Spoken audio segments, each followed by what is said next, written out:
La grâce de Jésus notre Seigneur, l'amour de Dieu le Père, et la communion de l'Esprit Saint soit toujours avec vous et avec votre esprit.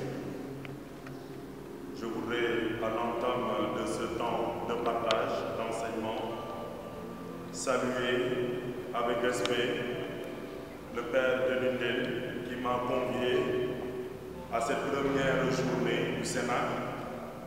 Saluer tous les membres du renouveau charismatique catholique de notre doyenné Grand Dakar Yoff. Je salue aussi le curé de cette paroisse, le Père Blaise Pascal Sagna. Je demande à présent au Seigneur de vous accorder toutes les bénédictions, les grâces, les bienfaits dont chacun d'entre vous a besoin, ce par la puissance et par la présence du Saint-Esprit qui habite en nous tous et qui nous renouvelle chaque jour. Qu'il en soit ainsi pour les siècles des siècles. Amen. J'ai pour habitude, dans le cadre d'un enseignement, d'essayer de contextualiser. Vous qui vous trouvez quelque part dans le monde, vous qui êtes chrétien, baptisé, catholique, vous êtes, ou vous avez, ou nous sommes plutôt en train de célébrer en ce jour, jeudi 21 mai, la solennité de l'ascension de notre Seigneur Jésus-Christ. Qui dit ascension se souvient que l'ascension arrive 40 jours après la Pâque. Qui dit ascension en entrevoyant le futur pense à la Pentecôte qui arrive, donc aux 10 jours qui séparent l'ascension de la Pentecôte. Qui dit ascension pense aussi au Sénat, lieu où les disciples s'étaient retrouvés en attendant la venue du Saint-Esprit que le Seigneur leur avait promis. C'est au nom de ce Sénat d'autrefois que des gens de bonne volonté ont pensé à organiser chaque année, depuis quelques années, le Sénat au sein de notre doyen. Nous saluons leur geste de générosité. Et avec eux, en rejoignant la Sainte Église, nous sommes nous tous dans l'attente du Saint-Esprit de Dieu. C'est important de le dire, mais cela ne constitue pas le seul aspect de notre contexte. Il importe que nous puissions dans un second temps retenir, et cela est très important, que nous tous, nous avons comme proposition qui nous a été faite le thème général suivant: prenez courage, j'ai vaincu le monde. Au chapitre 16, verset 33 de l'évangile de Jésus-Christ selon Saint Jean. Mais bien avant, le verset 33, les versets 8 et 9 du même chapitre dit ceci: l'Esprit Saint établira la culpabilité du monde en matière de péché, car on ne croit pas en moi. Donc, que le Seigneur ait vaincu le monde et que le Saint-Esprit, n'est-ce pas, soit là pour dire au monde qu'il est coupable d'un péché de ne pas croire en lui, on comprendra ceci, que le Seigneur, pour vaincre le monde, il emploie, il déploie le Saint-Esprit pour que le Saint-Esprit dise au monde qu'il a commis un péché de ne pas croire en Jésus-Christ ou qu'il commet des péchés. Pour continuer dans le sens de notre contextualisation du thème, je veux te dire à toi qui suis cette vidéo, à toi qui partage avec moi ce temps, ce moment de grâce et d'enseignement, je veux te dire ceci, qu'il te plaira, s'il te plaît, de retenir. L'Esprit Saint nous fait vivre. L'Esprit Saint te fait vivre. Si tu es quelque part dans ta maison, dis à ton frère qui est à côté ou à ta soeur: l'Esprit Saint nous fait vivre, il te fait vivre, il nous fait vivre, nous tous. Envoie ton esprit, Seigneur, et tout sera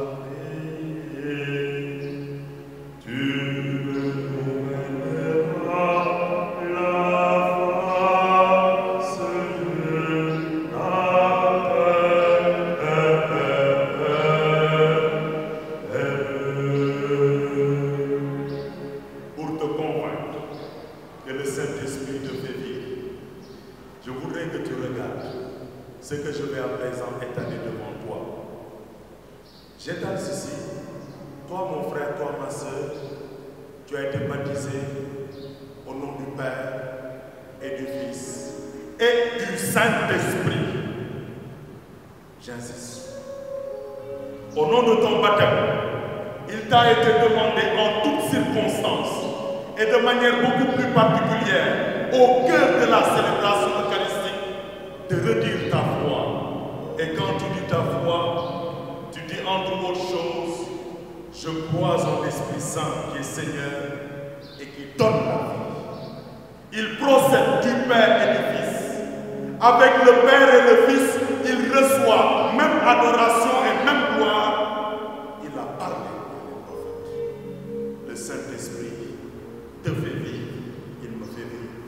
Lorsqu'il s'agit de dire la doxologie, c'est-à-dire de reconnaître devant tous les hommes, devant toutes les femmes, la gloire de Dieu, tu diras gloire au Père, gloire au Fils et gloire au Saint-Esprit, comme il était au commencement, maintenant et pour les siècles des siècles. Amen. Nous donner la vie, fait la gloire du Saint-Esprit au commencement du monde, maintenant et pour toujours. À la Pentecôte, que nous allons fêter dans 10 jours, la séquence, c'est-à-dire cet hymne qui sépare l'épître, la deuxième lecture et l'évangile, dans la séquence, nous invoquons sur tous les fidèles, comme autrefois à la Pentecôte, la grâce du Saint-Esprit et nous disons, viens Esprit Saint en nos cœurs et envoie du haut du ciel un rayon de ta lumière. Viens en nous, Père des pauvres, viens, dispensateur des dons, viens, lumière de nos cœurs, consolateur souverain, haute trétour de nos âmes, adoucissante fraîcheur. Dans le labeur, le repos, dans la fièvre, la fraîcheur, dans les pleurs, le réconfort, ô lumière, viens remplir jusqu'à l'intime le cœur de tous tes fidèles. Sans ta puissance divine, il n'est rien en aucun homme, rien qui ne soit perverti.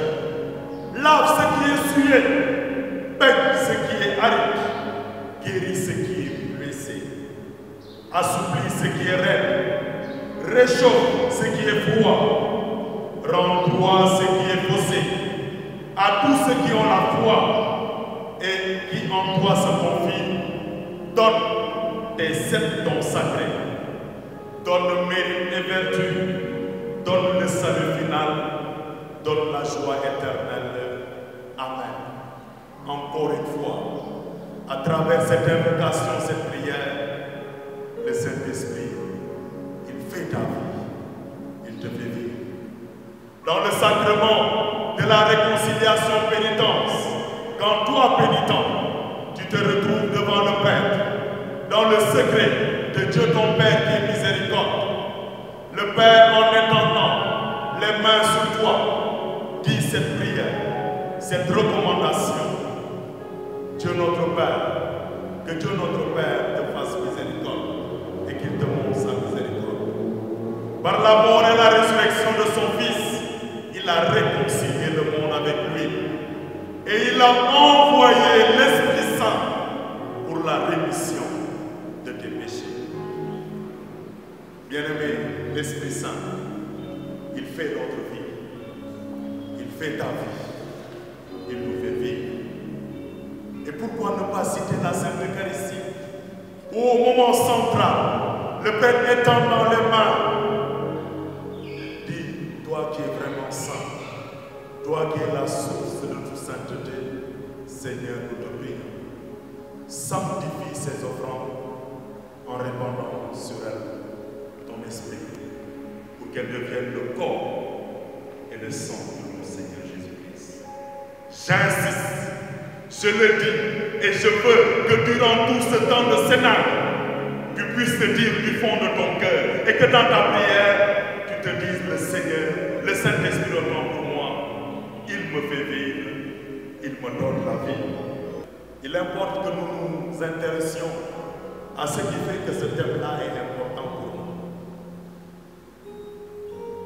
Quand vous allez lire la première lettre de l'apôtre Paul à ses frères et sœurs corinthiens. Au chapitre 12, verset 3, l'apôtre Paul leur déclare ceci, que je me plais à vous présenter. Il dit, c'est pourquoi je vous le rappelle.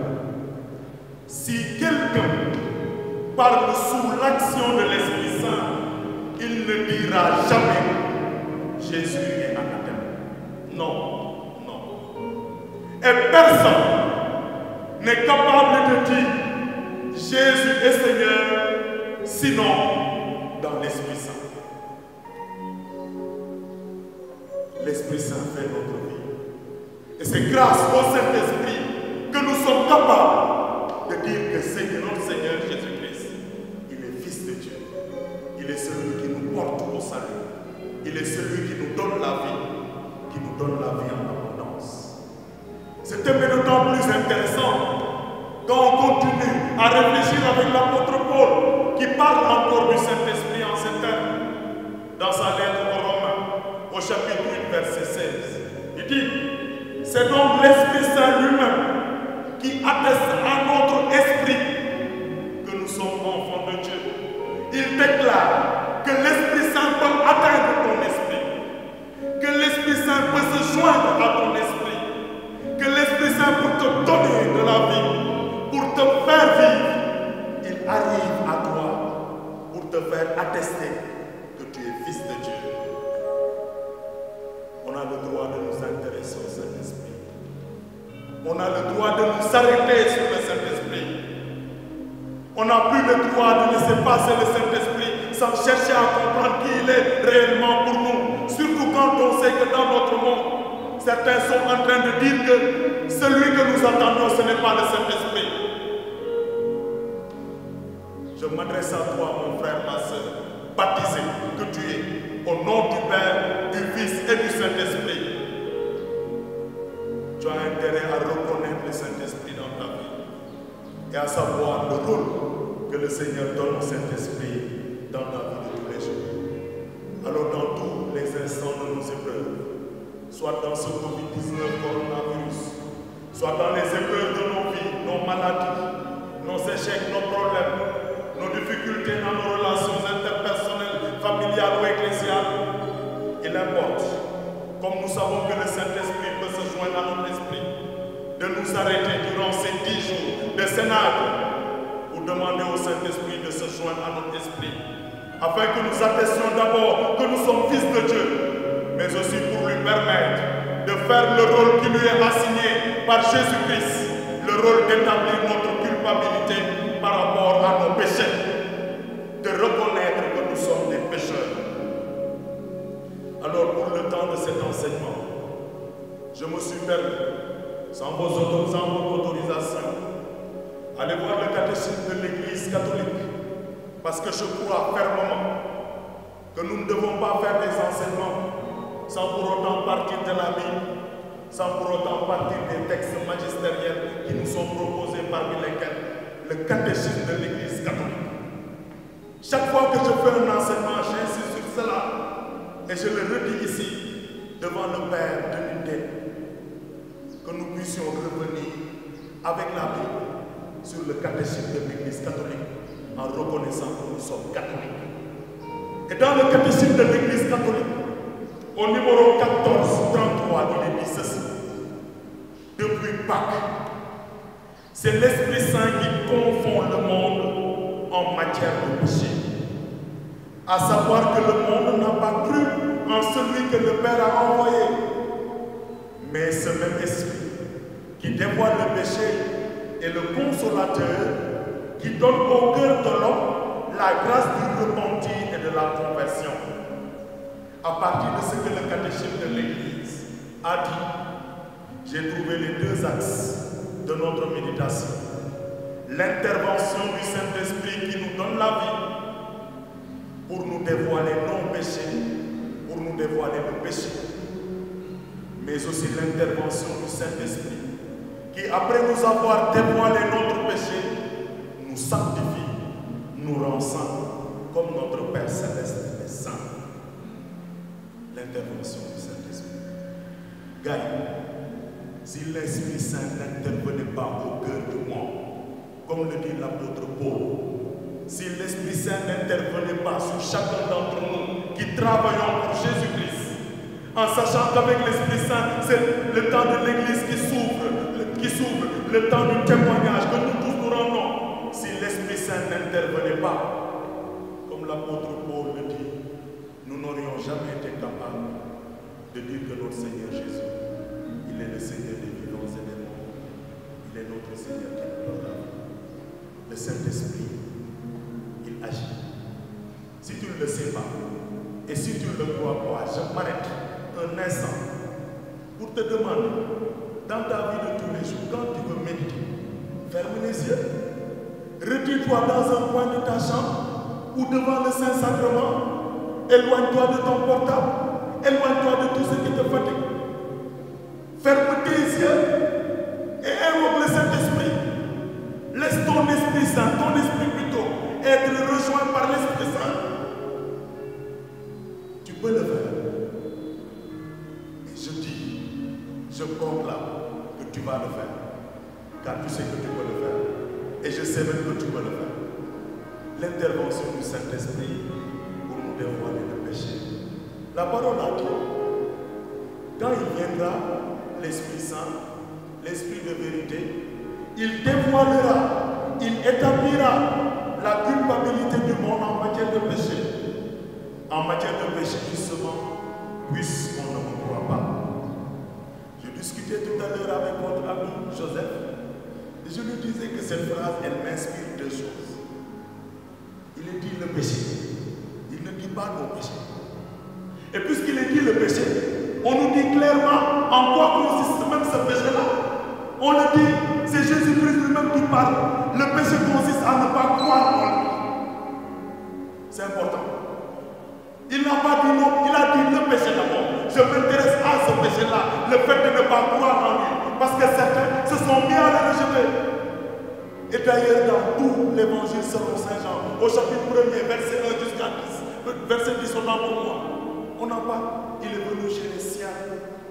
Et les siens ne l'ont pas reçu. Ils l'ont rejeté. Au chapitre 8, verset 21 jusqu'au verset 24, lui-même le Seigneur Jésus-Christ revient à la charge pour le dire que vous m'avez rejeté et vous risquez de mourir dans votre péché. Et le péché, c'est celui de l'avoir rejeté, de ne pas l'avoir attesté. Dans le même évangile, au chapitre 15, il revient sur la même chose. Il le dit, mais si moi je n'étais pas venu pour vous parler, vous n'auriez pas ce péché-là. Mais puisque je vous ai parlé, vous n'avez aucune excuse pour dire que vous ne me connaissez pas. Donc il a fait en sorte de se manifester, de se révéler. Et certains se sont mis à le refuser. Certains sont mis à le rejeter. Voilà pourquoi il leur dit, le Saint-Esprit vous dévoilera. Il établira votre culpabilité par rapport à ce péché-là. C'est ce que ça m'inspire d'abord. Il le rappelle. Il insiste sur ce péché-là. Mais allons plus loin. Il dit, car vous n'avez pas cru en moi. Puisque vous n'avez pas cru en moi, il nous ouvre maintenant le rôle du Saint-Esprit pour nous faire comprendre le lien qui existe entre le Saint-Esprit et le péché. Tout à l'heure, quand je parlais justement du sacrement de la réconciliation pénitence, j'ai dit que le Seigneur Dieu a envoyé l'Esprit Saint pour la rémission de nos péchés. Et le Saint-Esprit pour que nous puissions atteindre cette rémission, c'est-à-dire que nos péchés, que nous soyons libérés de nos péchés, que nous soyons débarrassés de ces péchés-là. Le Saint-Esprit passe par une première étape, celle de nous révéler que nous sommes coupables par rapport à ceci. Et justement, jusqu'à aujourd'hui, au moment où je vous parle, il y a certains qui ne croient pas en Jésus-Christ, qui le rejettent. J'ose dire que cela ne peut, en raison de cette parole, leur être compté comme un péché. Et je poursuis. Il dit péché. Et nous savons que nous tous nous sommes des pécheurs. Nous tombons sous le poids de nos péchés. Et l'apôtre Paul même, il parle en disant, et je le remarque très fort, il dit, le bien que je désire faire, je ne l'accomplis pas. Mais le mal que je hais du fond de mon être, c'est ce mal-là qui est le plus facile de réaliser. Comme pour nous dire que nous sommes dans cette faiblesse-là. Mais qu'à cela ne tienne. Et c'est justement l'intérêt du Saint-Esprit. Et je m'en vais citer justement ce que le catéchisme de l'Église dit par rapport à tout cela. Le catéchisme de l'Église cite Saint-Augustin en disant « Dieu nous a créés sans nous, mais il n'a pas voulu nous sauver sans nous. L'accueil de sa miséricorde réclame en nous l'aveu de nos fautes. » Première étape. Si nous disons nous n'avons pas de péché, nous nous abusons nous-mêmes. La vérité n'est pas en nous. Mais si nous confessons nos péchés, il est assez fidèle et assez juste pour remettre nos péchés et nous purifier de toute injustice. Comme l'affirme l'apôtre Paul, où le péché s'est multiplié, la grâce de Dieu a surabondé. Mais pour faire son œuvre, nous dit le catéchisme de l'Église catholique, la grâce doit d'abord découvrir le péché pour convertir notre cœur et nous conférer la justice pour la vie éternelle par Jésus-Christ notre Seigneur. Tel un médecin qui sonde la plaie avant de la penser, Dieu, par sa parole et son Esprit Saint, projette une lumière vive sur le péché. Donc chaque fois que nous avons péché et que nous voulons tendre vers la conversion, il y a comme une première étape, un préalable, même avant l'aveu de nos péchés. Il y a cette méditation profonde, ce temps d'examen de conscience où le Saint-Esprit se joint à notre esprit pour mettre une lumière vive sur tous les péchés que nous avons commis et te dire ça, c'est un péché, tu dois le confesser. Et c'est merveilleux de savoir que c'est ça le nom du Saint-Esprit. Du ñu noppi di ko wax nañuy woo xel mu sell ni mu leeral mu jàngal ñu naka la ak fan la ak naka lañ ko nar a doxal te loolu dëgg il va nous dévoiler le péché et il nous dévoile le péché. Il nous permet de comprendre que nous sommes coupables en telle ou telle chose. Je me permets de m'arrêter là pour dire à ceux qui n'aiment pas le Saint-Esprit de le faire. D'abord ça. Ensuite, quand on est endurci dans le péché, quand le Saint-Esprit nous dévoile que le péché là est un péché, ce n'est pas à nous de nous dire que non, non, lit du péché. Arrête-moi ça. Toi qui me regardes là, bon, je commence par moi aussi d'ailleurs, mais toi qui me regardes là, quand on me regarde là, tu sais que moi aussi je suis un péché. Mais nous tous non, quand nous déclarons, le Saint-Esprit nous aide, où il arrive à nous dire, à nous dévoiler que tel est un péché, que nous puissions nous laisser guider justement par ce nom du Saint-Esprit qui intervient en nous. Alors nous avons là l'intérêt de pouvoir nous asseoir. Et nous ne sommes pas les premiers à nous asseoir pour invoquer le Saint-Esprit pour qu'il nous éclaire. Et le catéchisme de l'Église catholique dit la parole nous éclaire et peut nous dévoiler nos péchés. Mais aussi le Saint-Esprit nous dévoile. Et souvenons-nous que l'Esprit Saint, quand le Christ nous l'a promis, nous a dit, il nous enseignera tout, il nous rappellera tout, donc il nous rappellera toute la parole de Dieu. Et cette parole de Dieu nous éclaire par l'œuvre du Saint-Esprit pour nous dévoiler tous nos péchés. Et justement, nous ne sommes pas les premiers. Car le roi David, il s'était assis.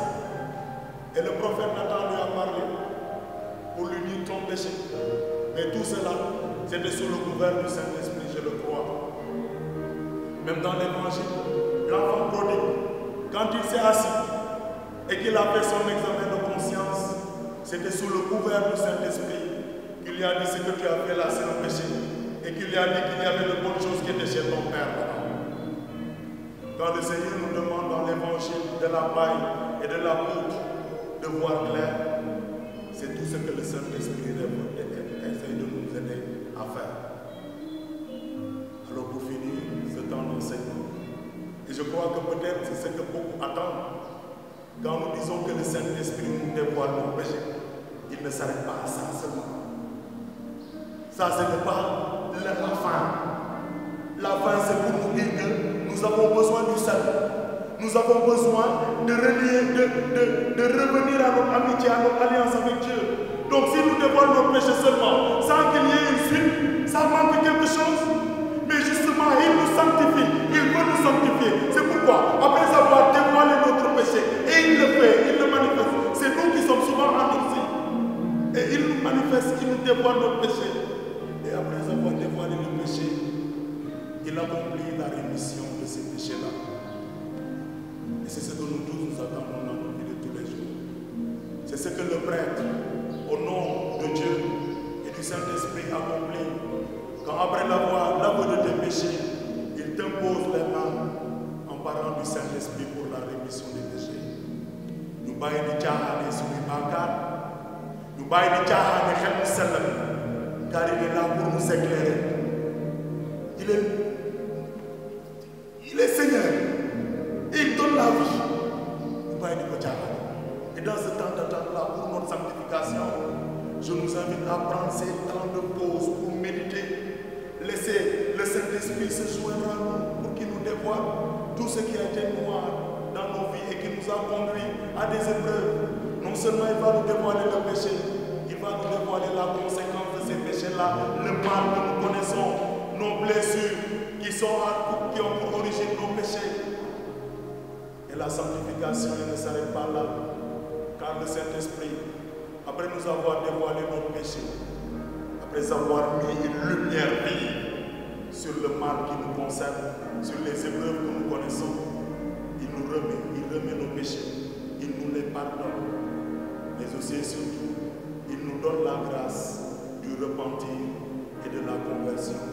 C'est lui qui nous accompagne. Nous sommes dans le temps, le moment du Saint-Esprit. Laissons-le se joindre à nous. Vous aurez compris que la sanctification ici rejoint le nom même du Saint-Esprit qui dit Saint-Esprit, parle de sanctification. Il est saint. Et s'il nous touche, puisqu'il habite à nous, il veut que nous soyons saints comme le Père Céleste est saint. Et il passe par quoi? Par la rémission de nos péchés, mais aussi par la grâce qu'il nous fait du repentir et de la conversion. Chaque fois que nous serons tombés, demandons au Saint-Esprit de voir.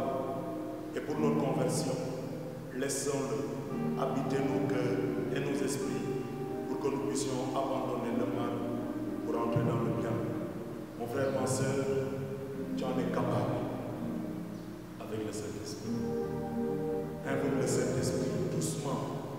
Il n'est pas dans les difficultés, il n'est pas dans le bruit, dans ta méditation silencieuse. Il sera avec toi, je le vois. Quand tu connaîtras les épreuves, assois-toi. Fais silence. Invoque-le, il vient. Mais déjà, de là où tu es là, si tu veux, tu crois. Si tu veux, tu ne crois pas. Moi, je crois. Et je sais qu'il m'inspire, le Saint-Esprit. Si tu veux être avec moi durant ce temps de Sénat, si tu veux être avec Jésus-Christ durant ce temps de Sénat, laisse le Saint-Esprit se joindre à toi, à ce qu'il fait ta vie pour les siècles et les siècles.